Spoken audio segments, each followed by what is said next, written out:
परमेश्वर का मैं धन्यवाद करती हूँ जो महान है, जिसकी शब्दों से हम बयां नहीं कर सकते इतना महान परमेश्वर है वो।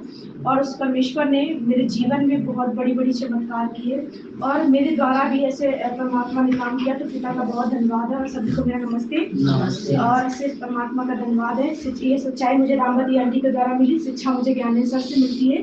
परमेश्वर ऐसे इनके द्वारा सिखाते हैं। तो पिता जो भी इनकी चाहत हो ऐसे आगे परमेश्वर की चाहत को पूरा करें और इन्हें आगे बढ़ाए। तो उस परमेश्वर का बहुत बहुत मैं धन्यवाद करती हूँ।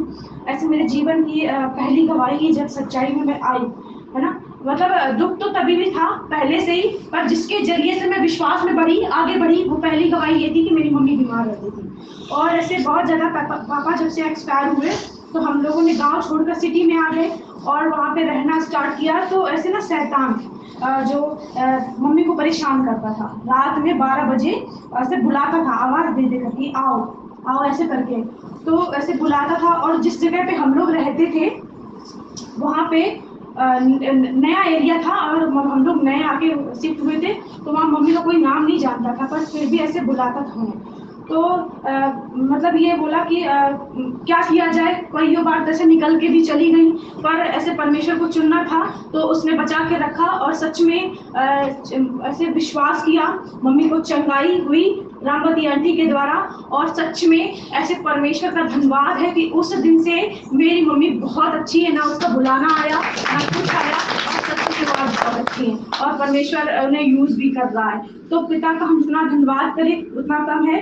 और सच में दूसरी गवाही है कि मेरे भाई जो ट्विंस हैं, ब्रदर है ना, जुड़वा के हैं दो मम्मी के, तो भाई उसके छेद था दिल में, है ना। और ऐसा होता था ना कि जब उसको कोई मार दे या वो रोना स्टार्ट कर दे तो वो अकड़ जाता था, पूरा ऐसे अकड़ जाता था और बॉडी पूरी ब्लैक पड़ जाती थी, यहाँ तक कि वो लैट्रिन भी कर देता था ऐसा। तो उसको कोई छूता नहीं था, बड़े प्यार से उसे रखा जाता था। और मतलब ये होता था कि ऐसे कुछ बोलना नहीं तो रोना स्टार्ट कर देगा तो दिक्कत हो जाएगी। तो परमेश्वर ने वो भी अच्छा किया, वो भी आज बहुत अच्छा है। आज कितना भी भारी काम कर ले कोई दिक्कत नहीं, कोई परेशानी नहीं। और ऐसे एक और गवाही, दूसरे वाले भाई के मेरे दोनों कान बहते थे, बस आता था कानों से। तो ऐसे सब जगह मनौतियां हुई, सब जगह माना कि ऐसा यहाँ कर देंगे ठीक हो जाए। डॉक्टर को दिखाया, डॉक्टर ने कोई गारंटी नहीं ली, उसने बोला ऑपरेशन होगा, ऑपरेशन के बाद भी कोई गारंटी नहीं किए अच्छा हो जाए। तो फिर जब गारंटी नहीं तो फिर मैं किस बेस पे ऑपरेशन कराऊं, मेरा पैसा भी जाएगा। तो फिर ऐसे पिता से प्रार्थना किया, बोला, परमेश्वर ने अपनी महिमा दिखाई, वो भी ऐसे ना कान अच्छे हो गए। आज बहुत अच्छा है, परमेश्वर का धन्यवाद है कि सच में वो परमेश्वर ऐसे काम कर करके ऐसे मुझे विश्वास में उसने मजबूत किया, बढ़ाया कि देख मैं सब कुछ कर सकता हूँ, तू मेरे पीछे बोले ऐसे ना। तो परमात्मा का जैसे पीछे होना स्टार्ट किया तो ऐसे जहाँ पे मम्मी की तरह संगति ऐसे सत्संग संगति होती है मसवानपुर में, पास में ही पड़ता कल्याणपुर के। तो वहाँ पे एक बहन थी, उनके बेटे के ब्लड कैंसर था और उनका एक ही बेटा था और वो बहुत रोती थी, जॉब जहाँ करती थी, मम्मी भी मेरी जॉब करती हैं।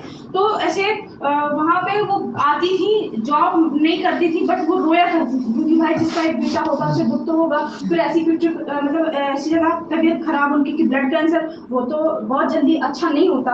तो ऐसे मम्मी ने कहा कि आप परेशान क्यों होती हो, आप मत रो, मैं आपसे जहाँ बोलूँ आप वहाँ पे चलो, आपका बेटा अच्छा हो जाएगा। तो ऐसे उन्होंने वो आई और डॉक्टर ने बोला था कि इनके शरीर में ब्लड नहीं बचा है और जो ब्लड है उसमें इनका ब्लड कैंसर स्टार्ट हो गया है। तो ऐसे जब वो बहुत परेशान हुई, तो जब संगति में वो आई तो उन्होंने ऐसे बात को बताया। तो क्या बोला कि ऐसे मम्मी ने प्रार्थना किया, ऐसे ना परमेश्वर के द्वारा मम्मी के द्वारा चंगाई हुई। और सच में जब वो दूसरी बार ऐसे डॉक्टर को दिखाने के लिए वो अपने बेटे को ले गई तो ऐसे ना डॉक्टर ने उस बेटे का पीठ थपथपाया और बोला कि ऐसा क्या किया आपने कि इतना ऐसे ना 12 पॉइंट खून हो गया, जो ब्लड कैंसर की दिक्कत थी वो भी खत्म हो गई। और ऐसे भी ताजी गवाही है, 15 दिन की, ऐसे 10 दिन हुए, हाँ 10 दिन हुए। और एक बिल्हौर में आंटी जी रहती हैं, तो उनके मम्मी के क्या हुआ था ना कि ऐसे ना कोड़ हो गया था, है ना, पैर एड़ी से ऐसे ना मवाद निकला करता था, पानी निकला करता था और फेफड़े सूख गए थे। मतलब सांस लेने में दिक्कत, ना वो ज्यादा चल पा रही है, ना अच्छे से खा पा रही है, पैर में भी दिक्कत, चल नहीं पा रही। तो ऐसे उन्होंने ऐसे बात की मम्मी से और बहुत रोने लगी, क्योंकि उनके पापा भी 1 महीने पहले ही एक्सपायर हो गए थे।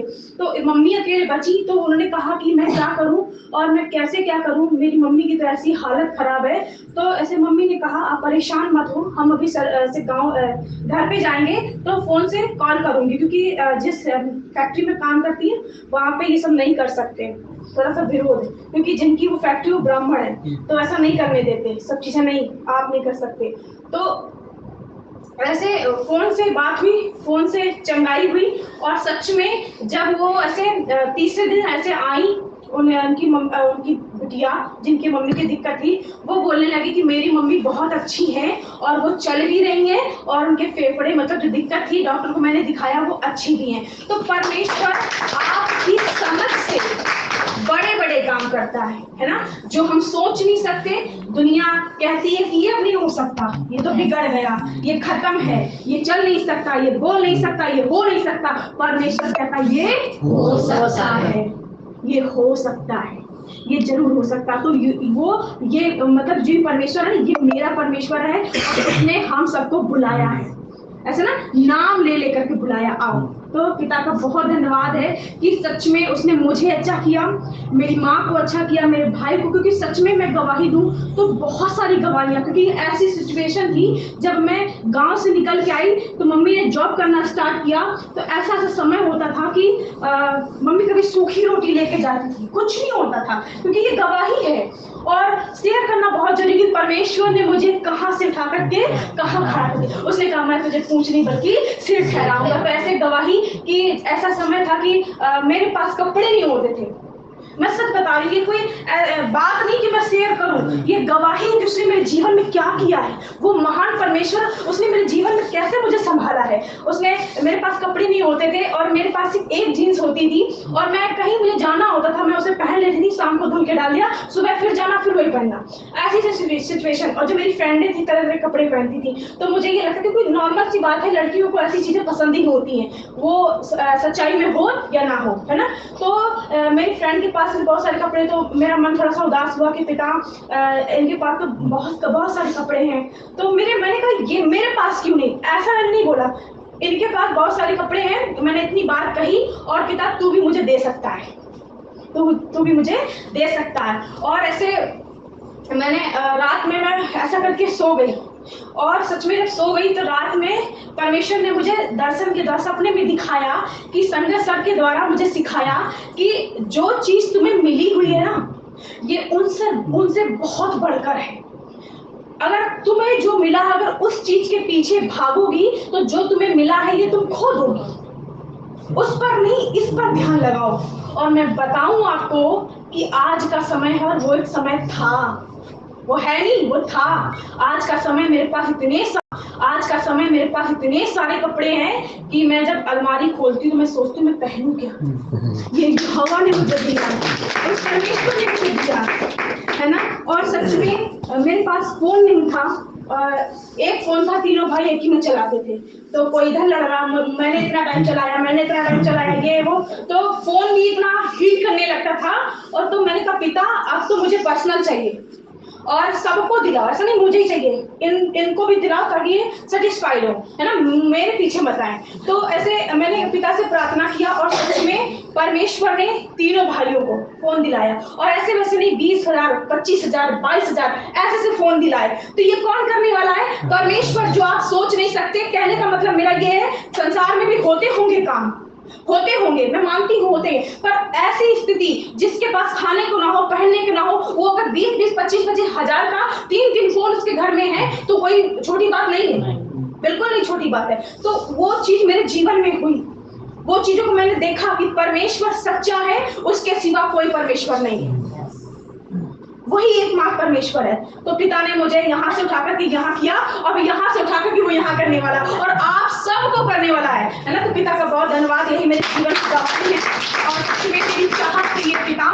कि जब तक मेरा जीवन है, जब तक मेरे शरीर में श्वास प्राण है, इसे आप ईमानदारी और सच्चाई से यूज करें परमेश्वर। और सच में जहां ना तेरा वचन नहीं पहुंचा वहां आप मेरे द्वारा पहुंचाओ। और मेरी चाहत है कि पिता परमेश्वर मेरे भाइयों को, मेरे पूरे परिवार को ऐसे ना आप अपनी महिमा में लो और उन्हें दौड़ाओ, चलाओ नहीं दौड़ाओ। यीशु के नाम से पिता का धन्यवाद है। और इस चाहत को परमेश्वर पूरा कर चुका है और आप भी जो चाहतों को लेकर आए हैं यीशु के नाम से वो पूरी हो चुकी है।